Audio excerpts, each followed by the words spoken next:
Hey there, everybody. This is Eric from Outer Limitless. And it's Carlos from Daily Carry Solutions. We're here in Atlanta today to cover Blade 2019. Now there is a lot of material to cover between June 7th and June 9th. These 3 days have a lot coming, so stay tuned. You're gonna like it. It'd be a good opportunity if you want something different. That had cotter pins locking it. I'm gonna get you something nobody's seen yet that's brand new. Let me talk to Dan so we don't ambush him here. So, Battle Horse Knives. Dan is our founder. Him and his daughter Alicia started Battle Horse Knives. Dan retired and couldn't stay retired, so he started making some crazy cool stuff. So I'm gonna hang out for you just for a second. I'm gonna go talk to him and see if he can do an interview for you and let you see what he's doing. I'll introduce you to him and let him show you some of this stuff. But this is brand new. This has never been out to shows yet. Yeah, that's cool. This to me is taking you back to some of the roots. I mean, this is really getting to be the authentic Cane knife or corn knife he's got there, and all repurposed, rejuvenated. You know, you look at that. That's an old broken. It's just an old broken knife that's been made back into something useful. serviceable tool. Where you have your thought and where you have. And it looks cool. Doing great, thank you, I appreciate it. Yeah. So yeah, I was just curious. I mean, I asked right up front, you have anything that's unique and interesting that isn't really your typical product, something that people may not really expect out of Battle Horse? I'm unique and I'm different and I'm not normal. I don't do normal. Limited edition, 1 of 1. So if anybody knows me at all, you know that I don't do normal. There's nothing that I can look at in this world where I don't come up with a new way to do it or something that is totally different that people have never done before. So for me to take something that you do every day, like you're going to eat a can of string beans every day or something, but what can you do with that can besides put it in the fire and burn all the stuff off in it, drink your beer, put the two of them together, make a koozie out of it, don't forget your tab. And then when I sell these, what I'm going to do is buy more string beans to help feed the family, and then I'm going to get another 6-pack of beer, and I'm going to be moving on and do it again. So yeah, weird, right? But then I started into manipulating rawhide. Now, people have been working with rawhide forever, but for me, the first time I got to play with it, it was very difficult to work with and didn't want to do what I wanted it to do. So I started learning how to manipulate it. And as far as I know, I'm the first one in the world that has ever tried to manipulate faces and different things out of the rawhide.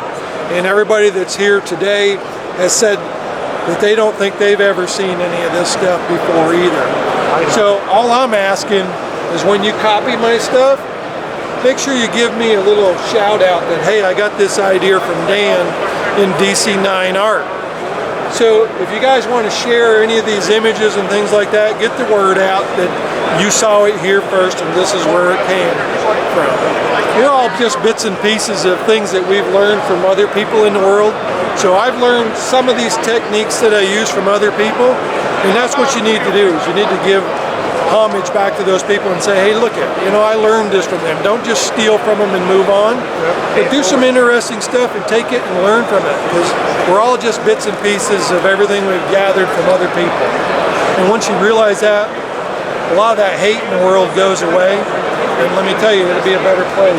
So my channel name is Outer Limitless, and one of the things that I really wanted to do as I continue to grow further and further, I never wanted to stop learning. That's why my channel is Outer Limitless. I didn't want to have outer limits. I wanted to always search, and I always wanted to get further and further and learn more things. But now I'm a father, and I've gone through life with great people who are mentors, and my employers, and my parents, and all these people who have been influences. It's my responsibility now to help pass that along. So as you're saying, you've taken all these things that, different tribes throughout history of time or different cultures have taken, and you've incorporated some of those, but turned them into your own rendition, your own take. Yes. And that's what I'm trying to do too, is provide these things for my family. I'm trying to grow. do my part and bring the world together. There's too much separation, too much independence. Oh, I did this, I did that. You didn't do nothing without some help from somebody. That's right. You just don't want to give them credit for it. So give people the credit and create things, and when you move on, you just give a part of yourself to somebody else. I created battle horse knives with my daughter Alicia, but then I turn it over to them, and they're going to do great things with it because they now have something they can work with. I'm older now, so I just want to get back to my roots, which is I want to do what I want to do. If I want to create something weird or do something, I want to explore that, and I want to do that. And that's what people don't do enough of. You need to explore those things. Answer some of the questions that you have burning inside. You want to be able to answer. The first time I took a piece of deer antler and carved an eagle head out of it, I looked at myself and I looked at the eagle. I said, damn, that's a pretty good eagle. I wonder how long I've known how to do that and didn't do it. Right. Because that was the first one I ever did, and it was awesome. Ah, that's a good point. So how in the hell do you know what you can do until you start exploring what you can do? Right. Yeah, everybody says, oh, I can't do that. You never will with that attitude. Yeah. You have to have I can do anything attitude. Everybody says, hey, how are you? That's an interesting way of putting it. Just this side of perfect. It's just the first time I've done it, but how long could I have done it before this? How long has that been inside of me? That's an interesting way to look at it. How long has that taken to come out? Right. It's always been there. It's always been, right. That's an interesting way of looking at it. I didn't know until I started playing with stuff. Yeah, it's in there. But when I started playing with things and started realizing that I have control over what this looks like, when you can take a hammer and you can make it look like that. Right behind you. It's a hammer, but when you make it look like that, now it's personal. Right. That's a pretty damn nice And I've hammer. never seen anybody do something to that level. There's people that do some things with materials, but yeah, that's beautiful. It's nice work. You know, I never got credit for doing the first overlay on Kydex, doing two different kinds of Kydex together. Yep. But I did that years ago. I was the first one to do it. People have done it since and done it much better. But they don't even know where they got that from. Right. But I had an article in a magazine one time that I did a tiger nap knife with two stripes of orange and black Kydex, and now it's exploded and look what it's created. Right. If I didn't do that, where would it be? There's a lot of stuff like that out there, and everybody's like, oh no, I did that. I'm the one that come up with that. Well, maybe you did. Maybe I didn't see it before, but hey. So I actually had a question on one of your knives, which has always been one of the ones that I always gravitated towards, but I don't see it anymore. That's the Mongo. Do you still make the Mongo? I think some of that stuff was done in, I'm not even sure what model you're talking about, the Mongo. I'd have to get back into I'm wondering if it was from back in the day before Battle Horse, when it was Blind Horse. It could have been a Blind Horse design. It could have been. Because we were trying to do a knife every 30 days back then. Yep. And that was unheard of back then, but I'm like, no, hell no. Now I could do I could do 30, 40 knives a day. Yep.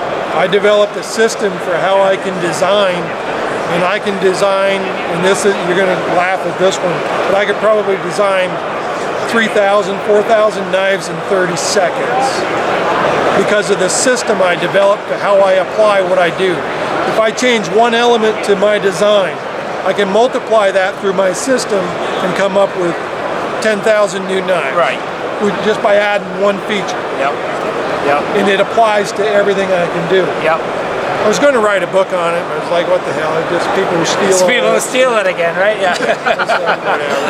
Yeah. So I've had enough of the chasing the monkey thing. I'm just going to do my own thing, retired. That's really fun. That's and nice. This is fun for me. Yeah. And it's come full circle.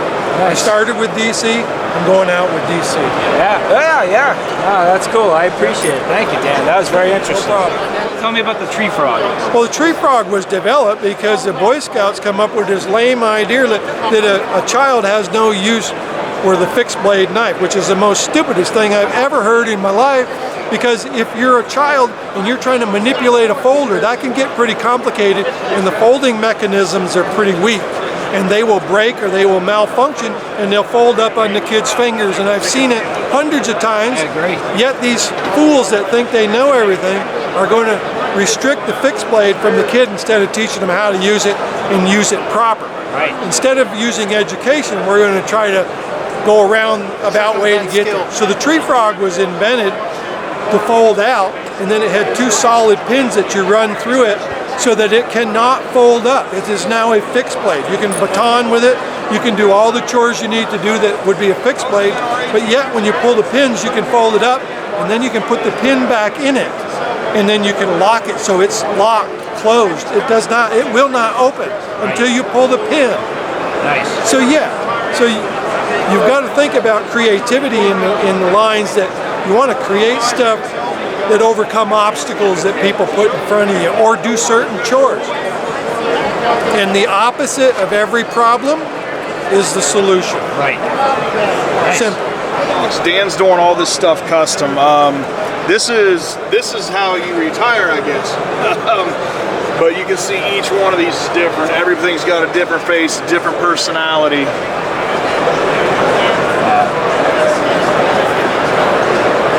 You look at everything's different. The eyebrows, there's tattoos in them.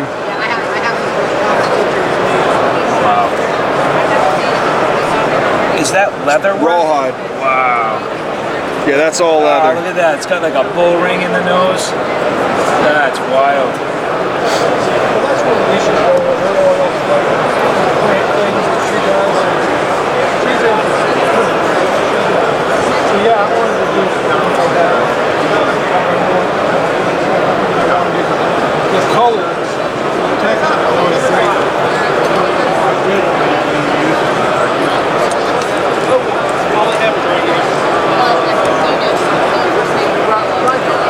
There's one, a hammer that has BHK's logo. Has our Spartan Renegade